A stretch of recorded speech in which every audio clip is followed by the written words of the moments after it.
Um dos indicadores mais utilizados por analistas de empresas é o EBITDA, só que muitas pessoas têm dificuldade de entender o que realmente ele é, o que ele quer dizer, como analisar esse indicador e não se preocupe, isso é extremamente normal. E aí pensando nisso eu gravei esse vídeo aqui, tenho certeza que se você ficar até o final você vai conseguir entender muito bem o que é o EBITDA e como analisar esse indicador tão falado por aí.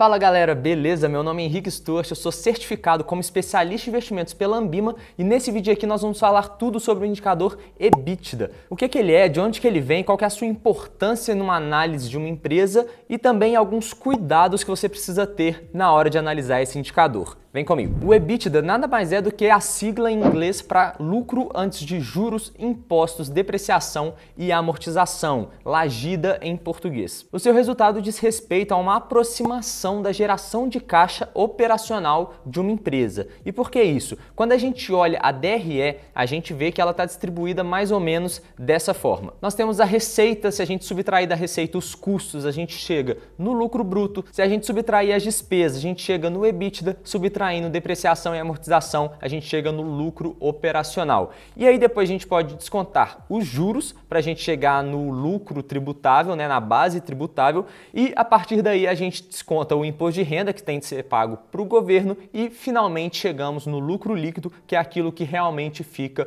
para o acionista. Então o demonstrativo de resultado do exercício é composto mais ou menos de forma simplificada por esses principais grandes números aqui. Na parte de cima da DRE, da receita até o lucro operacional, nós temos, como o próprio nome fala, o resultado operacional daquela empresa e na parte de baixo da DRE nós temos o resultado financeiro até a gente conseguir chegar no lucro líquido. E aí se a gente pegar a essência do EBITDA, fica muito mais fácil da gente entender o que ele significa. Lá na DRE, de baixo para cima, nós temos primeiro o lucro líquido. Se a gente somar o imposto de renda e a CSLL, que é a contribuição social sobre o lucro líquido, a gente vai chegar no EBT, ou LAIR, que é o lucro antes de imposto de renda. Se a gente continuar subindo e somar os juros, a gente vai chegar no resultado operacional, que é o lucro antes de descontar os juros e o imposto de renda. E mais uma casa para cima, se a gente não descontar a depreciação e a amortização, a gente chega no EBITDA, que é justamente o lucro antes da gente descontar os juros, imposto de renda, depreciação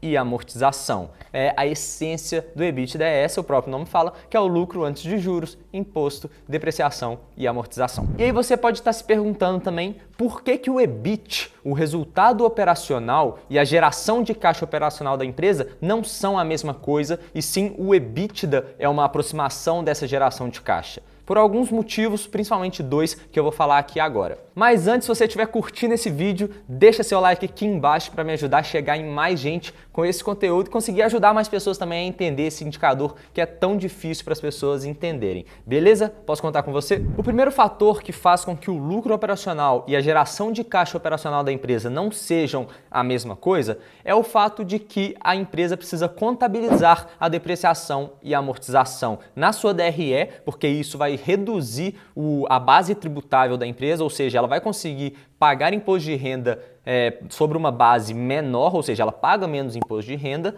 só que a depreciação e a amortização elas não sofrem efeito caixa. O que isso significa? Na hora que a empresa está contabilizando ali que algum bem está depreciando, aquele bem está perdendo valor, não necessariamente ela está pagando aquela perda de valor. É só você pensar quando você compra um carro, por exemplo, a partir do momento que você saiu da concessionária com o seu carro, aquele carro já perdeu o valor, mas não necessariamente você teve que pagar aquilo que o carro depreciou, né? Então você só vai sentir o efeito disso lá na frente, quando você for trocar de carro e ver que aquele carro não vale mais o que ele valia na hora que você comprou. E a depreciação da empresa segue mais ou menos essa mesma ideia. Os bens, o ativo da empresa vai depreciando ao longo do tempo, mas a empresa não precisa desembolsar dinheiro do seu bolso para ir pagando essa depreciação ao longo do tempo. O bem vai perdendo dinheiro, ela só joga isso na DRE, então ela vai reduzir, vai ter essa despesa com depreciação e amortização, mas isso não vai sair do caixa, então esse é o primeiro fator. Então, basicamente, para a gente saber mais ou menos quanto que a empresa gerou de caixa, a gente tem que pegar o resultado operacional dela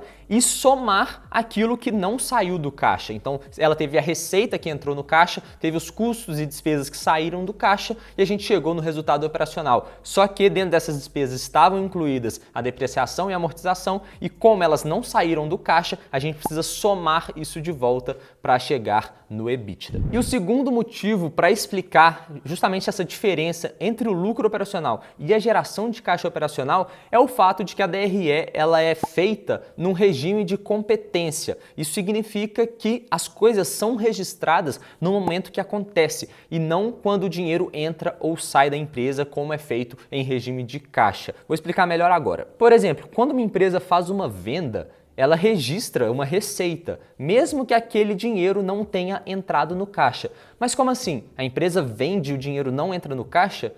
Pode ser que sim, pode ser que não. Por exemplo, se você pensa numa situação que a empresa fez uma venda a prazo, significa que ela fez a venda, então ela precisa contabilizar uma receita na sua demonstração de resultado de exercício, mas ela não precisa considerar que entrou o dinheiro no caixa, porque o dinheiro só vai entrar daqui 30, 60 dias, dependendo do prazo que foi negociado com o cliente. Então, venda a prazo funciona mais ou menos dessa forma, a empresa precisa contabilizar, mas o dinheiro não entrou ali de fato no seu caixa. E a mesma coisa também acontece com os fornecedores. Na hora que a empresa vende, ela precisa contabilizar o custo daquele produto que foi vendido, mas ela pode ter já pagado o fornecedor ou ainda não ter pagado o fornecedor. Enfim, a empresa nem sempre vai reconhecer a venda e a entrada ou saída do dinheiro no caixa no mesmo momento, justamente por causa dessas diferenças entre regime de competência e regime de caixa. E aí, por esses dois motivos que eu falei aqui, que a geração de caixa e o lucro operacional não são exatamente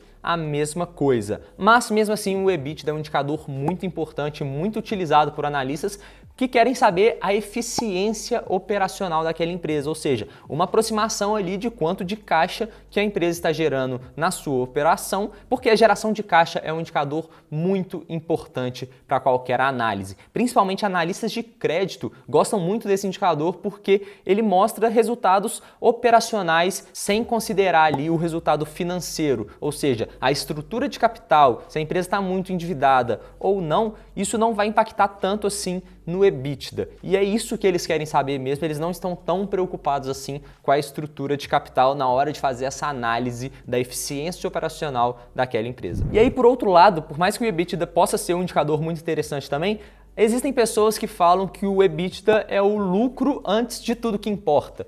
Porque afinal o que importa mesmo é o lucro líquido, é o dinheiro que de fato sobrou para os acionistas. E se a gente for considerar todos esses fatores que a gente não está considerando no EBITDA, pode ser que a gente tenha uma análise muito distorcida da realidade. A empresa pode ser maravilhosa operacionalmente, mas ela está muito alavancada, ela está muito endividada, que ela mal consegue respirar com o tanto de juros que ela precisa pagar, o tanto de dívida que ela precisa amortizar também. Isso pode acabar resultando num prejuízo constante, cada vez maior também para a empresa, por isso que a gente precisa avaliar vários fatores em conjunto. Então, reforçando aqui, nunca avalie só um indicador separadamente, nunca faça uma análise simplista dessa forma, faça uma análise da empresa como um todo e de fatores quantitativos e qualitativos também antes de tomar uma decisão de investimento, beleza? Se você curtiu esse vídeo, mais uma vez, deixa seu like aqui. Se você chegou até aqui e não conhecia esse canal, se inscreve também para mais conteúdos como esse, beleza? Eu vou ficando por aqui, meu nome é Henrique Stuart e bora enriquecer!